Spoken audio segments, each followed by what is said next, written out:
성도 여러분 안녕하십니까?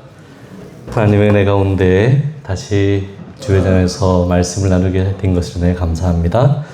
오늘은 베드로후서 3장 8절로 13절의 말씀을 기초로 하여서 주의 약속은 이라는 제목으로 함께 말씀 나누겠습니다.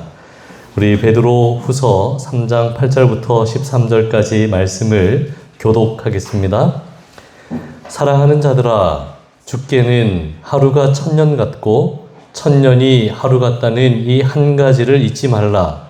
주의 약속은 어떤 일이 어디라도 살아가는 것 같이 얻는 것이 아니라 오직 주께서는 너희를 위하여 오래 사시사 아무도 멸망하지 아니하고 다 회개하게 이르기를 원하시니라.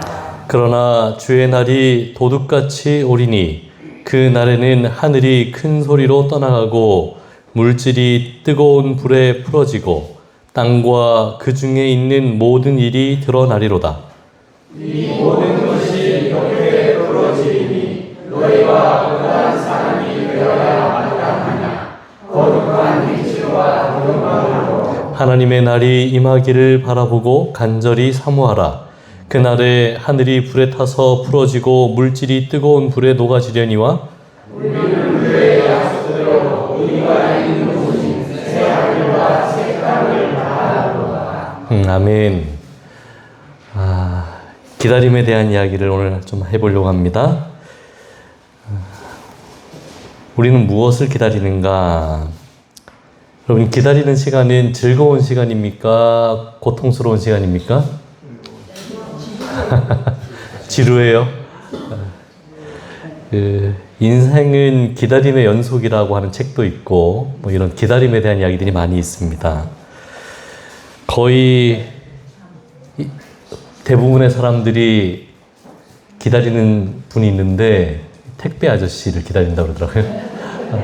세상에서 제일 반가운 사람 중에 한 명이 택배 아저씨라고 그래요. 책도 있더라고요. 모두가 기다리는 사람 이라는 책이 있습니다. 예전에 저희 아이가 생일을 맞이해가지고 장난감을 하나 택배로 주문했거든요. 이제 택배로 주문한 그날부터 계속 물어보는 겁니다. 언제 오냐고. 그래서 오늘은 올 거야 말을 했어요. 그런데 저녁 늦게까지 안 온 겁니다. 택배 아저씨가. 그러니까 이 아이가 밖에서 그 계단에 앉아가지고 택배 아저씨가 올 때까지, 그때가 9시인지 10시인지 그때까지 기다렸어요. 근데 왔을까요? 안 왔을까요? 안 왔어요. 그래서 아이가 막 그 절망에 빠져가지고 내일은 올 거야. 그리고 다행히도 그 다음날 와서, 근데 이 아이가 택배 하나에 울기도 하고 웃기도 하고 얼마나 간절히 기다렸는지 몰라요. 근데 저도 물건 이렇게 택배로 많이 시키잖아요. 그럼 이제 그게 언제 올지 되게 기대가 됩니다. 사람들이 이렇게 기다리는 동안 기대를 하고 기다리는 사람이 있는가 하면, 또 자기 차례가 오지 않을까봐 또 조마조마하며 기다리는 사람도 있어요. 베드로는 뭘 기다리라고 했습니까? 하나님의 날이 임하기를 바라보고 간절히 사모하라고 그랬습니다. 베드로가 왜 이런 말을 했는가? 그 당시에 초대교회죠. 초대교회에 그들이 생각하기에, 그들이 이해하고 있기로는 예수님께서 금방 오신다고 했는데 아직까지 오지 않았기 때문에 그들이 걱정이 많았습니다. 지금 우리가 생각하면 참 이상한 걱정인데, 당연히 그때는 안 오시겠지. 지금은. 그런데 그 당시를 살았던 사람들은 생각이 달랐어요. 왜냐하면 예수님께서 내가 진실로 너희에게 이르노니 여기 서 있는 사람 중에 죽기 전에 하나님의 나라가 권능으로 임하는 것을 볼 자들도 있느니라 하시니라, 이렇게 말씀하셨거든요. 그러니까 여기 있는 사람들 중에 살아서 하나님의 나라가 임하는 것을 보겠구나, 이렇게 생각을 했습니다. 그런데 마가복음의 이 말씀은 이 변화산에서 그 경험, 예수님께서 기도하시고 변화되시고 모세와 엘리야가 임함으로 하나님의 나라가 어떻게 임할 것인지를 보는 것에 대한 내용이었는데, 그러나 그것을 그렇게 이해하지 않고, 우리가 살아있을 때에 예수님께서 다시 오신다고 하신 약속이 직접 말씀하셨다. 이렇게 이해하는 사람들이 있었습니다. 또 요한복음 21장에는 베드로가 예수님과 내가 나를 사랑하느냐는 그 질문을 다 마친 다음에 요한을 보면서 이 사람은 어떻게 되겠습니까? 이렇게 물었더니 22절에 예수께서 이르시되 내가 올 때까지 그를 머물게 하고자 할지라도 내게 무슨 상관이냐? 너는 나를 따르라 하시더라. 이렇게 말씀하셨거든요. 그러니까 이 말씀은 만약에 내가 올 때까지 그 사람이 있더라도 너랑은 관계없으니 너의 신앙을 하라 이런 말씀인데 이 말이 와전되어서 요한이 죽기 전에는 예수님이 오신다. 이렇게 사람들이 이해를 했었습니다. 그래서 이 베드로가 이 글을 썼지만 이 초대교회 이제 베드로가 이제 나이가 많아서 쓴 글인데 베드로가 죽고 이제 마지막 사도가 요한이잖아요. 요한만 남아있을 때 초대교회가 크게 흔들렸어요. 이 요한이 죽기 전에 예수님이 오신다고 분명히 약속을 했는데 요한이 이제 곧 임종을 앞두고 있으니까 어떻게 될 것인가 이런 고민들이 엄청 많았거든요.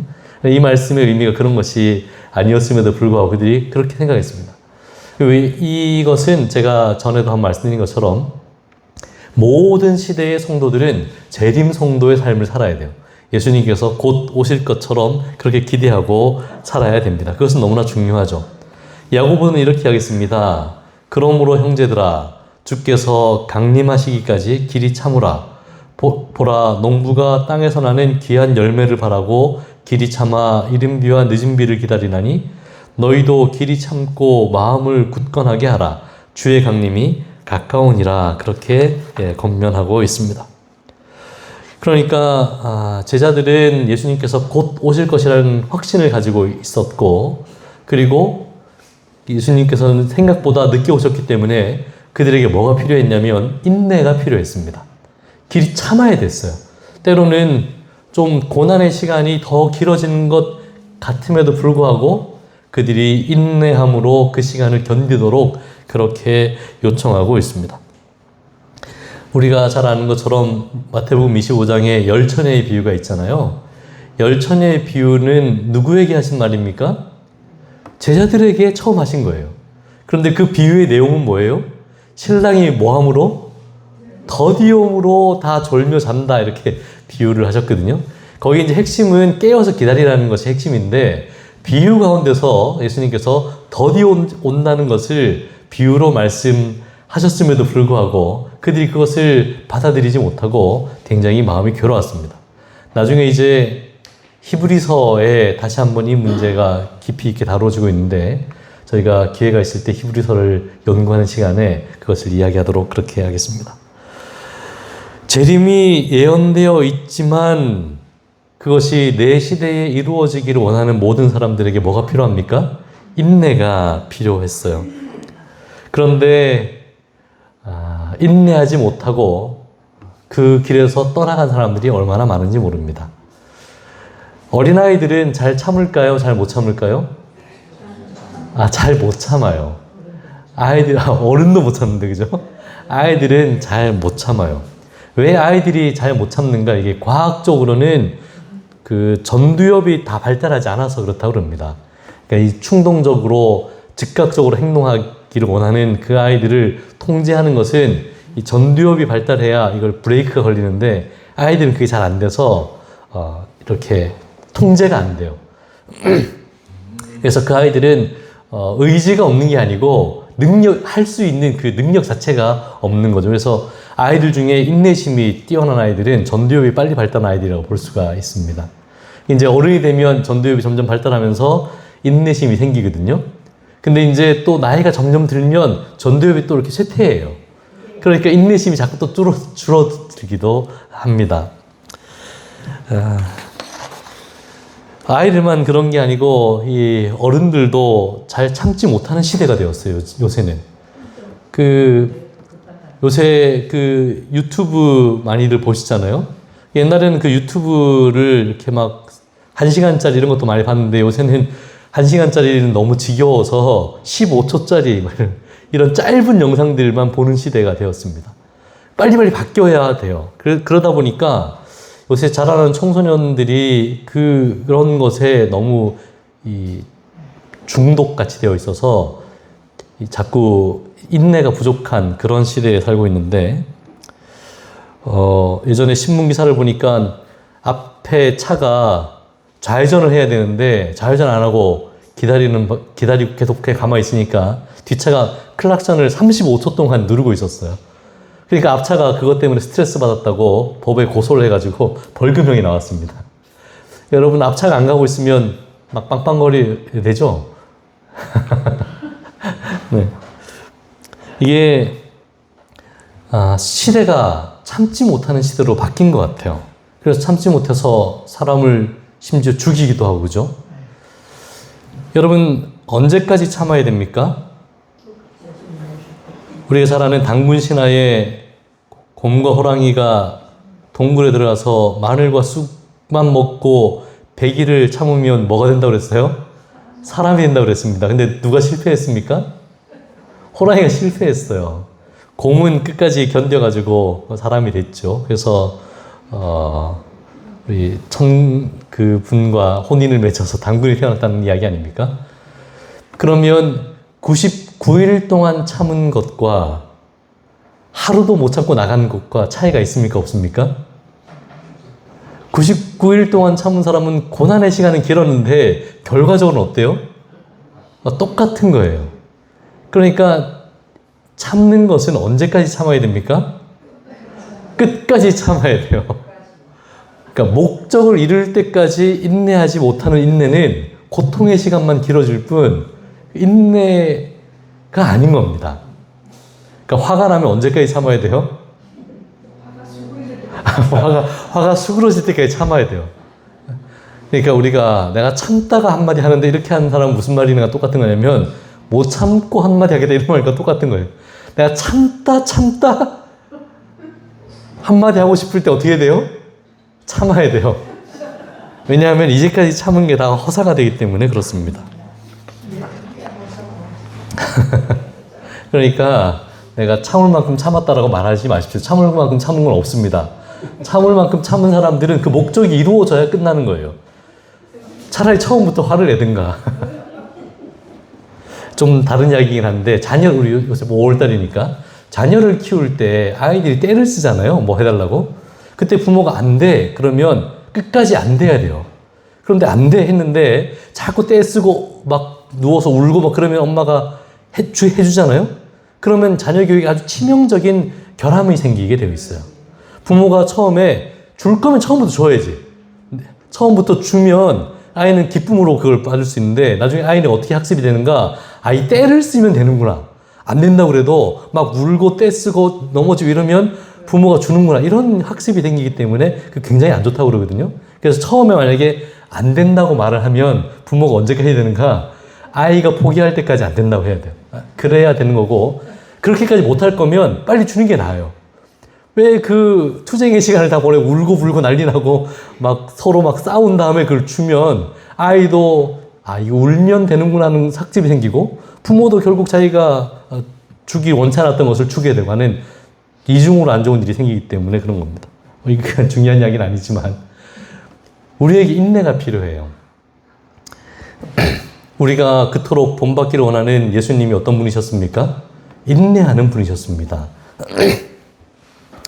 마가복음 15장에 보면 예수님께서 고난받으실 때에 예수에게 자색 옷을 입히고 가시관을 엮어 씌우고 경례하여 이르되 유대인의 왕이여 평안할지어다 하고 갈대로 그의 머리를 치며 침을 뱉으며 꿇어 절하더라. 희롱을 다한 후에 자색 옷을 벗기고 도로 그의 옷을 입히고 십자가에 못 박으려고 끌고 나가니라. 이렇게 기록하고 있습니다. 예수 그리스도께서 십자가를 지시기 전에 그를 향한 조롱과 비난, 멸시가 있으실 때에 그분이 인내하셨어요. 그래서 이사야는 이런 이런 그리스도의 사역을 이와 같이 예언했는데 그가 곤욕을 당하여 괴로울 때에도 그 입을 열지 않았다 이렇게 쓰고 있습니다. 능력이 없어서가 아니고 그가 무능해서 참으신 것이 아니라 그가 영혼을 구원하기 위하여 인내하신 것이죠. 이사야 53장에 이어서 그가 왜 그렇게 했는가? 우리 다 함께 좀 읽어보죠. 그가 시작. 그가 자기 영혼에 수고한 것을 보고 만족하게 여길 것이라. 나의 의로운 종이 자기 지식으로 많은 사람을 의롭게 하며 또 그들의 죄악을 친히 담당하리라. 그분이 왜 참으셨는가? 이 인내의 결과로 우리가 구원을 얻기 때문에 인내하신 거예요. 그 의로운 종이 죄악을 친히 담당하시고 고난당하심에도 불구하고 집어 던지고 거기서 나오시지 않은 것은 자기 영혼에 수고한 것, 이 이사야서의 이 예언이 이루어진 것을 히브리서 기자가 이렇게 이야기했죠. 믿음의 주여, 다 함께 읽어보겠습니다. 시작. 믿음의 주여, 또 온전케 하시는 이인 예수를 바라보자. 그는 그 앞에 있는 기쁨을 위하여 십자가를 참으사 부끄러움을 개의치 아니하시더니 하나님 보좌 우편에 앉으셨느니라. 예수 그리스도를 바라보는데 그분이 어떤 분인가? 앞에 있는 기쁨, 그 앞에 있는 기쁨이 뭐예요? 자신의 십자가로 말미암아 구원 얻게 될 그 영혼들을 바라보심으로 그걸 견디셨다는 겁니다. 그러니까 우리의 구원이 어디에 달려 있는가? 그리스도의 인내, 오래 참으심에 달려 있다는 사실을 꼭 기억하게 되기를 간절히 바랍니다. 우리는 믿음으로 구원을 얻는다고 생각해요. 다 맞는 말이죠. 믿음으로 구원을 얻는다. 좀 더 깊이 들어가 보면 그 믿음이라는 것은 하나님의 은혜로 말미암는 것이구나. 그걸 깨닫고 감사합니다. 그런데 오늘 베드로의 경험과 연결시켜 보면 그분이 오래 참으셨기 때문에 우리가 구원을 얻는 것입니다. 베드로가 이렇게 하겠어요. 주의 오래 참으심이 구원이 될 줄로 여기라. 여러분이 구원을 받는다면, 제가 구원을 받는다면 그것은 그분이 오래 참으셨기 때문에 구원을 받는 것입니다. 베드로는 이걸 경험한 사람 아닙니까? 그의 삶이 얼마나 이 오르내리는 경험이 많았습니까? 얼마나 자주 쓰러지고 실패를 많이 경험한 사람이.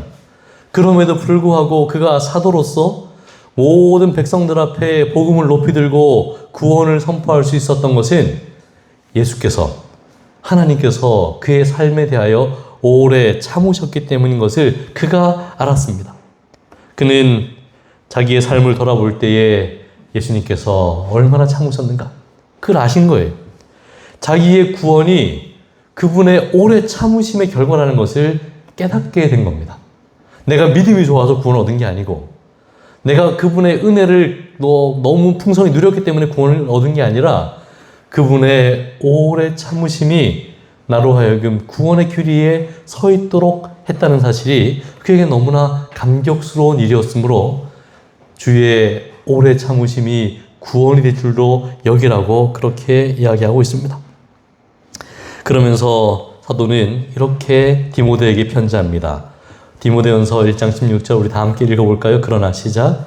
그러나 내가 긍휼을 입은 까닭은 예수 그리스도께서 내게 먼저 일체 오래 참으심을 보이사 후에 주를 믿어 영생을 얻는 자들에게 본이 되게 하려 하심이라. 내가 긍휼을 얻은 까닭은 예수님께서 나에 대하여 오래 참으셨기 때문이라고. 그래서 내가 이렇게 다른 사람들 앞에 서서 복음을 선포할 수 있다고. 그렇게 간증하고 있는 겁니다. 오늘 우리도 그런 경험들이 있지 않습니까?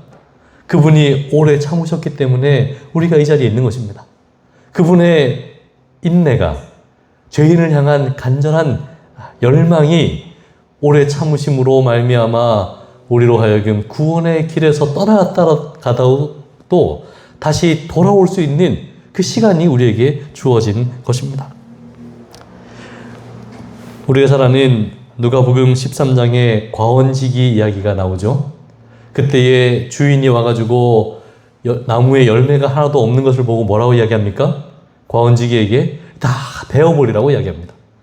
그랬더니 과원지기가 주인에게 뭐라고 이야기합니까? 대답하여 이르되 주인이여 금년에도 그대로 두소서 내가 두릅하고 거름을 줄이니 내년에도 열매가 맺지 않으면 그때 자릅시다. 이렇게 이야기하는 겁니다. 또 한 해가 지났어요. 열매가 또 안 맺힙니다. 그러면 주인이 와서 뭐라고 이야기할까요? 올해는 진짜 잘라버리라고. 그럼 과원지기가 또 뭐라고 이야기할까요? 1년만 더 해봅시다. 1년만 더 해봅시다. 여러분, 그래서 우리 삶에 열매가 맺히는 겁니다. 그분께서 마치 가원지기와 같이 오래도 참으심으로 내 삶을 붙드시고 두릅하고 걸음을 주고 내 삶에 말씀하시고 나에게 은혜를 더하심으로 구원의 길에 설 수 있도록 열매 맺는 백성 되도록 우리를 돌보시는 그분의 은혜를 인하여 감사하게 되기를 간절히 바랍니다. 우리가 예수를 닮는다는 것이 무엇인가? 바로 이것을 닮는 것입니다. 사도 바울은 데살로니가전서 5장에서 이렇게 권면하는데, 또 형제들아 너희를 권하노니 게으른 자들을 권계하며 마음이 약한 자들을 격려하고 힘이 없는 자들을 붙들어주며 모든 사람에게 오래 참으라. 여러분, 이것을 꼭 배우게 되길 바랍니다. 우리가 해야 될 일이 많아요. 어떤 이들에게는 권계가 필요하고, 또 어떤 이들에게는 격려가 필요하고, 어떤 이들은 붙들어줘야 돼요. 그리고 모든 이에 대하여 오래 참는 지혜가 필요합니다. 왜냐하면 예수님께서 오래 참으심으로 우리가 구원을 얻은 것처럼 우리가 오래 참음으로 우리가 사랑하는 그 영혼을 구원할 수 있는 것입니다. 사도는 그의 경험을 고백하면서 매맞음과 갇힘과 난동과 수고로움과 자지 못함과 먹지 못함 가운데서도 깨끗함과 지식과 오래 참음과 자비와 성령의 감화와 거짓이 없는 사람과 진리의 말씀과 하나님의 능력으로 의의 무기를 좌우에 가지고 생애한다고 그렇게 이야기했어요. 자기가 이 사도로서 복음을 전하면서 당하는 고난의 시간이 얼마나 길었는지 몰라요. 그럼에도 불구하고 그는 오래 참음으로 하나님의 능력을 힘입어 여전히 이 길 위에서 살아간다고 그렇게 고백하고 있습니다. 성경 가운데 그리스도인의 삶의 모습을 이야기할 때에 아주 반복적으로 나타나는 모습이 뭐냐면 바로 이 오래 참음이라는 것이에요. 갈라디아서 5장에 성령의 열매가 있습니다. 성령의 열매는 사랑과 희락과 화평과 오래 참음과 자비와 양성과 충성과 온유와 절제라고 했어요. 여기 사랑도 되게 아름다워 보이고 희락도 그렇고 화평도 그렇고 다 아름다워 보이잖아요. 근데 오래 참음은 뭔가 좀 견뎌야 되는 거예요. 그런데 이게 성령의 열매에 들어가 있는 거예요. 그리스도인 삶에 오래 참음이 필요해요. 에베소서 4장 2절과 3절에도 모든 겸손과 온유로 하고 오래 참음으로 사랑 가운데서 서로 용납하고 평안에 맺는 줄로 성령이 하나가 되게 하신 것을 힘써 지키라고 했습니다. 성령께서 모든 성도들을 하나가 되게 하셨는데 이걸 지키는 가장 강력한 힘 중에 하나가 뭐냐면 오래 참음으로 사랑으로 용납하는 겁니다. 골로새서 1장 11절에 그의 영광의 힘을 따라 모든 능력으로 능하게 하시며 기쁨으로 모든 견딤과 오래 참음에 이르게 하시고, 골로새서 3장 12절로 14절에 그러므로 너희는 하나님이 택하사 거룩하고 사랑받는 자처럼 긍휼과 자비와 겸손과 온유와 오래 참음을 옷 입고 누가 누구에게 불만이 있거든 서로 용납하여 피차 용서하되 주께서 너희를 용서하신 것 같이 너희도 그리하고 이 모든 것 위에 사랑을 더하라. 이는 온전하게 매는 띠라고 그렇게 가르쳐주고 있습니다. 에베소서와 골로새서에 똑같은 말로 그가 쓰고 있죠. 이 그리스도의 삶에 여러 덕목들이 필요하지만 그 가운데 가장 중요한 것 가운데 하나가 뭐냐면 오래 참음이에요. 그래서 요한계시록 14장에 마지막 하나님의 남은 백성들이 사단과의 마지막 전쟁을 치를 때에 그들에게 필요한 게 뭡니까? 우리 다 함께 읽어보죠. 시작. 성도들의 인내가 여기 있나니 그들은 하나님의 계명과 예수에 대한 믿음을 지키는 자니라. 마지막 하나님의 백성들에게 다 필요하죠. 사랑도 필요하고 겸손도 필요하고 온유, 절제 이런 것들이 다 필요한데 그런데 요한계시록에서는 뭐가 필요하다고 이야기하고 있어요? 그들에게 인내가 있다고 이야기하고 있습니다. 그들이 여러 가지 세상의 박해를 받고 하나님으로부터 떠나도록 요청받는 유혹과 시험, 여러 가지 경험들 가운데서 흔들릴 때에 그들이 말씀 위에 인내함으로 서 있는 것, 이것이 남은 백성에게 요구되는 것입니다. 그런데 우리가 잘 안 되는 거죠. 예수님께서 영혼을 구원하기 위하여 인내하신 것처럼 우리도 인내하고 싶은데 인내가 잘 안 돼요. 그래서 우리에게 필요한 것이 무엇인가? 기도가 필요한 겁니다. 내 인내가 참 안 돼. 참 견딜 수가 없어요. 그래서 우리는 항상 참을 만큼 참았다가 우리의 대사예요. 내가 참을 만큼 참았다. 이제 못 참겠다. 그런데 그리스도께서 참으신 것처럼 참기 위하여 뭐가 필요하다고요? 기도가 필요해요. 그래서 우리는 무릎으로 사는 그리스도인들 되기를 간절히 바랍니다. 우리 지난주와 이번 주 교과에서 그걸 배웠지 않습니까? 기도에 대해서 배웠어요. 실질적인 능력이 기도에 있습니다. 그리고 그분의 인내하심처럼 우리도 인내하게 될 때에 내가 구원의 경험 가운데 들어가고 그리고 다른 영혼들을 구원 가운데로 이끌게 될 것입니다. 베드로는 우리에게 인내하도록 가르치고 있어요. 오늘 읽었던 표현을 바꾸면 주의 날이 임하기를 바라보고 간절히 사모하라고 이야기했습니다. 그러니까 다른 것에도 여러 가지 인내가 필요하지만 더 인내가 필요한 것은 재림을 고대하는 그 재림 성도의 삶에 인내가 필요하다는 것입니다. 그런데 왜 많은 사람들이 인내하지 못하는가? 베드로는 이렇게 이야기했어요. 먼저 이것을 알지니 말세에 조롱하는 자들이 와서 자기의 정욕을 따라 행하며 조롱하여 이르되 주께서 강림하신다는 약속이 어디 있느냐? 조상들이 잔후로부터 만물이 처음 창조될 때와 같이 그냥 있다 하니 이는 하늘이 옛적부터 있는 것과 땅이 물에서 나와 물로 성립된 것도 하나님의 말씀으로 된 것을 그들이 일부러 잊으려 함이다. 이렇게 이야기했습니다. 왜 하나님의 재림에 대하여 그들이 인내하고 기다리지 못하는가? 자기의 생각과 자기의 정욕과 맞지 않기 때문에 그렇다는 것입니다. 사람들이 신앙도 자기가 하고 싶은 대로 하려고 해요. 자기의 판단을 따라 신앙하는 사람들이 얼마나 많은지 모릅니다. 그래서 그들이 스스로 선지자가 되고 자기가 하나님이 돼요. 말씀도 자기가 해석하고 싶은 대로 해석해요. 자기가 보고 싶은 대로 봐요. 그러니까 그들은 하나님 뜻대로 인내하는 것이 얼마나 힘든 일인지 모릅니다. 그러니까 결국 그 길에서 멀어지게 되어 있어요. 사람들은 자기가 생각하는 대로 신앙하기 때문에 교회 생활도 그렇게 하니까 자기랑 맞으면 옳은 거고 자기랑 틀리면 잘못된 거예요. 그런 신앙이 얼마나 건전한 신앙이 될 수 있겠습니까? 건전한 신앙이 될 수가 없죠. 한국 개신교회가 갖고 있는 가장 큰 문제점은 기복신앙이거든요. 복을 받으면 믿음이 좋으면 복을 받는다. 그리고 복을 받는 걸 보니 저 사람은 신앙을 잘하고 있는 것 같다. 이런 생각을 가지고 있어요. 그러니까 복을 못 받는 사람 삶이 어렵고 병들고 뭐 사고 나고 뭐 자식이 잘 안 되고 이런 사람 보면 저 사람은 신앙을 잘 못하나 보다 이렇게 정죄하기도 하고 또 그런 환경 가운데 자기가 처하게 되면 자기를 자책하기도 하고 괴로워하기도 해요.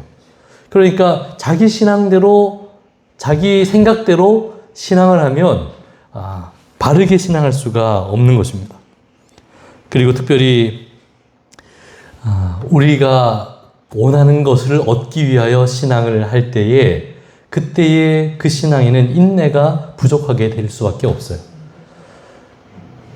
우리가 기도하고 응답을 받을 때에 내가 기도한 대로 되면 응답이지 않습니까? 오늘 교과 시간에 배운 내용이 그 내용이죠.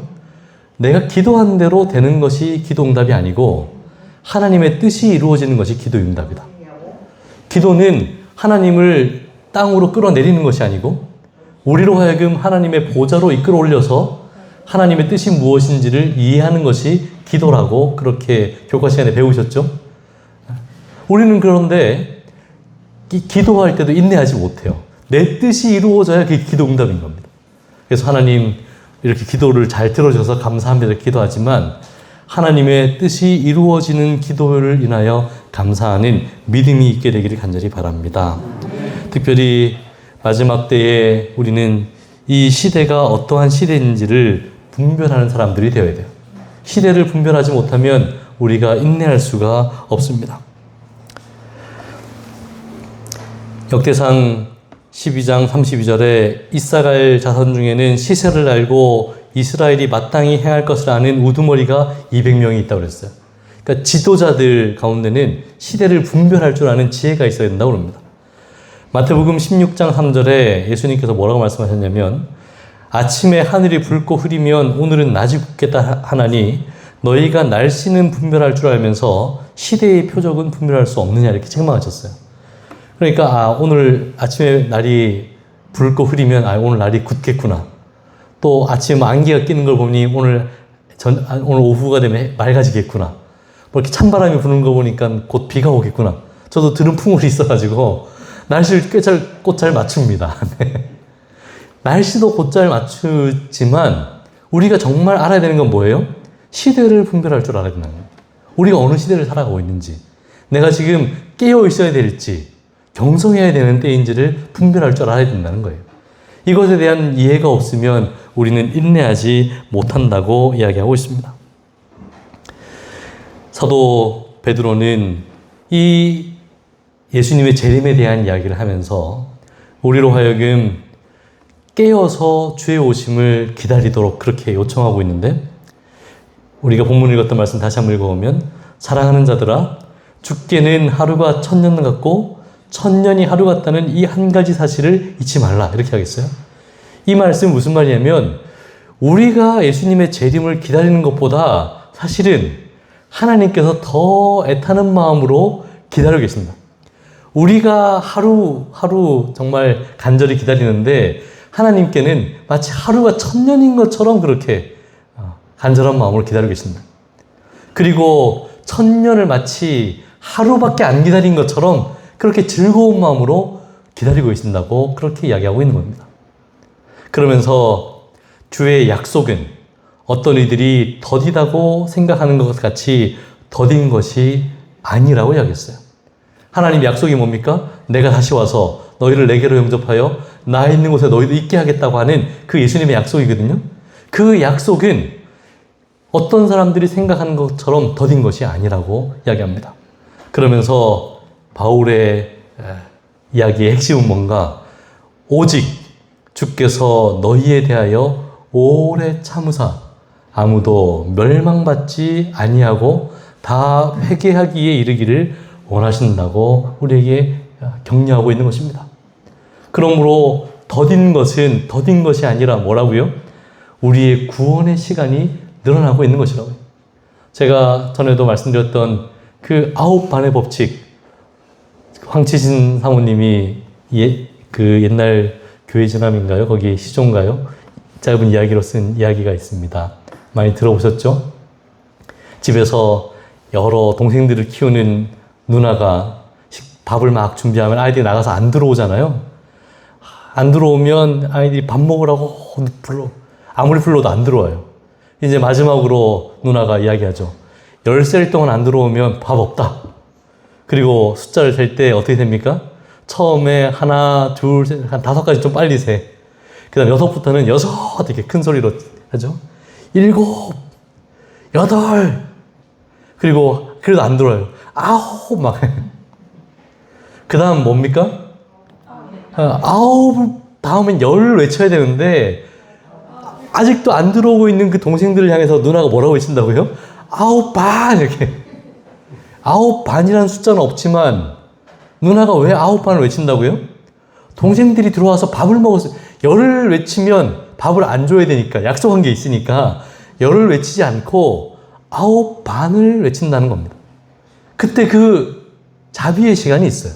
이게 바로 인내의 시간이잖아요. 그때서야 비로소 동생들이 손에 묻은 흙을 털고 일어나서 밥을 먹으러 들어온다고 하는 그 이야기를 짧은 동화같이 쓰면서 예수님께서 왜 안 오시는가? 그분이 9반을 외치고 있기 때문이다. 이렇게 거기에 썼어요. 오늘 우리는 9반의 시대에 살고 있습니다. 좀 더 안 오시면 반의 반 이렇게도 하잖아요. 그 목적은 9반을 세는 목적은 빨리 열을 세는 것이 목적이 아니고 인내함으로 그 자리에 있던 모든 이들이 구원에 참여하기를 바라는 마음으로 그 숫자를 외치는 것입니다. 베드로가 말한 것처럼 우리에 대하여 오래 참으심이, 그 이유는, 오래 참으시는 이유는 우리 중 아무도 멸망받지 아니하고 뭐 하도록?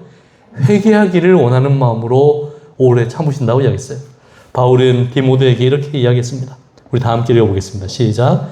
하나님은 모든 사람이 구원을 받으며 진리를 아는 데 이르기를 원하시는다. 하나님의 이 간절한 열망이 우리의 삶에 이루어지게 되기를 간절히 바랍니다. 그분의 오래 참으심이 우리의 구원이 된 것처럼 그분에게서 배운 우리도 오래 참음으로 다른 이들을 구원하는 복음의 통로가 되기를 간절히 바랍니다. 이 시대를 분별하여서 참아야 될 이유가 있는 그런 사람들이 되어야 돼요. 그리고 우리 모두가 성도들의 인내를 가진 자들로서 굳게 서 있다가 주님 오시는 그날에 주를 배우는 종들 되길 바라면서 말씀을 줄이겠습니다.